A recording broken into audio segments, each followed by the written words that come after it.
આપણું સુખ છે, બીજાના ભલામાં આપણું ભલું છે. આપ સૌને જાણ ખાતર જણાવું છું કે ભગવાન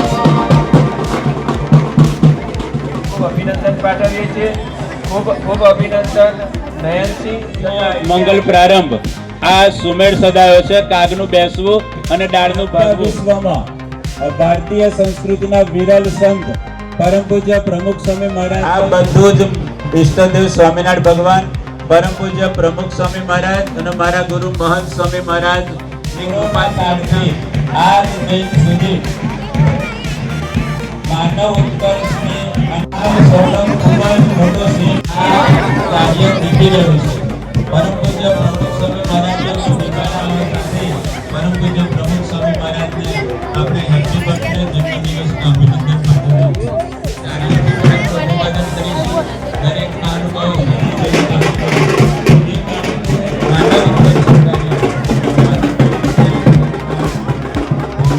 દિવસે દાતાઓ આપશે પણ માર્ગ કરશે કે એમણે જે સેવા એવું નથી હોતું.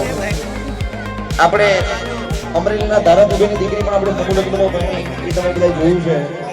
ઘણા બધા કલાકારોના દીકરા દીકરી પણ સમૂહ લગ્નમાં લગ્ન થાય છે. આ તો મારું રહી ગયું, બાકી મારું સમૂહ લગ્નનું ગોઠવો.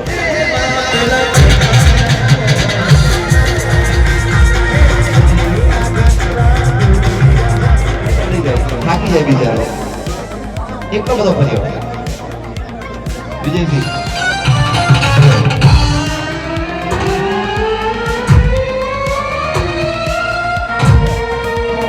સૌથી વધારે ઘણું બધું દાન આવ્યું છે ને મુસ્લિમ સમાજ તરફથી આવ્યું છે. એકવાર જબરદસ્ત પાડી દઈએ ભાઈઓ માટે.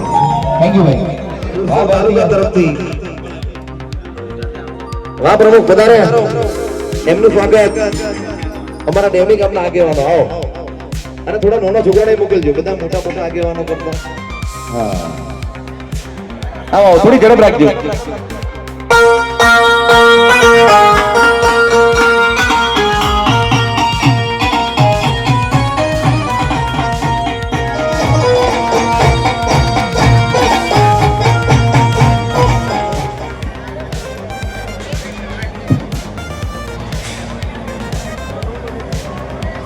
અને આપણે જય માતાજી.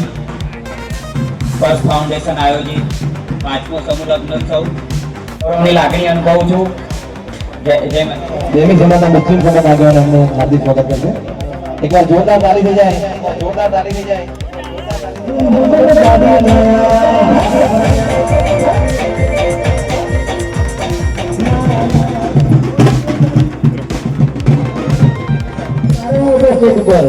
અને આજે હું એમની જોડે છું ત્યારે એટલે તકલીફ એમને પડી મને પડી.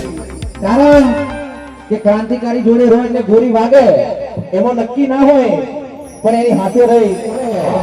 એટલા માટે મહિપતસિંહ આપણે હાર્દિક સ્વાગત કરીએ છીએ. મારી ઈચ્છા છે દરેક વ્યક્તિ ઉભા થઈ જાય અને બે હાથ ઊંચા કરીને જોરદાર તાળી થઈ જાય અને મહિપતસિંહનું સ્વાગત મારો ફોન રામાની રીતે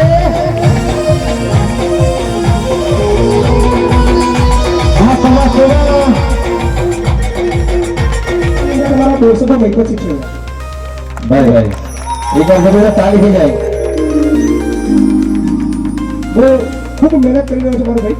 બહુ બધી શુભેચ્છાઓ ઓલવેઝ તમારા સાથે જો મારા ભાઈ. 11 આલ્યા છે. બીજા કેટલા આવ્યા? અચ્છા બીજા 11 આવ્યા છે. ચલો બીજા 11 એની અંદર જે વડીલ છે એમને સાચવજો, મહેરબાની કરજો.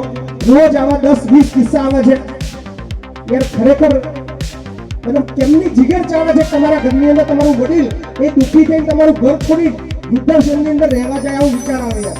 એટલે મહેરબાની કરજો.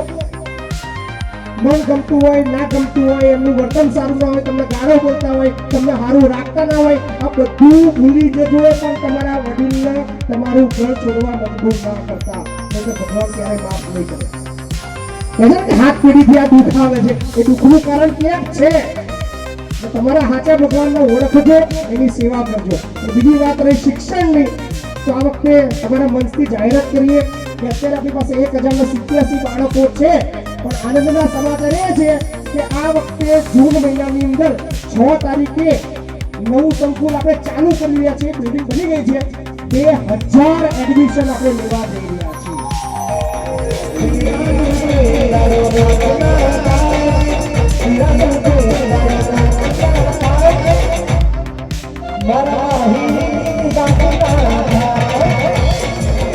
કે એવું પહેલા વાક્ય બોલ્યા ને કે ઘણા માણસોનું ધ્યાન નથી રાખતા આઈફોન વાળાના પણ મા બાપ છે અને જેની જોડે ફોન નહીં એ લોકો ત્યાં છે એટલે એકવાર બધા મુલાકાત જરૂર લેજો અને ત્યારબાદ जिंदगी में कुछ करने से पहले ये मत सोचना ये काम होगा या नहीं होगा, लेकिन ये सोचना ये काम बड़ी शानदार से कैसे होगा।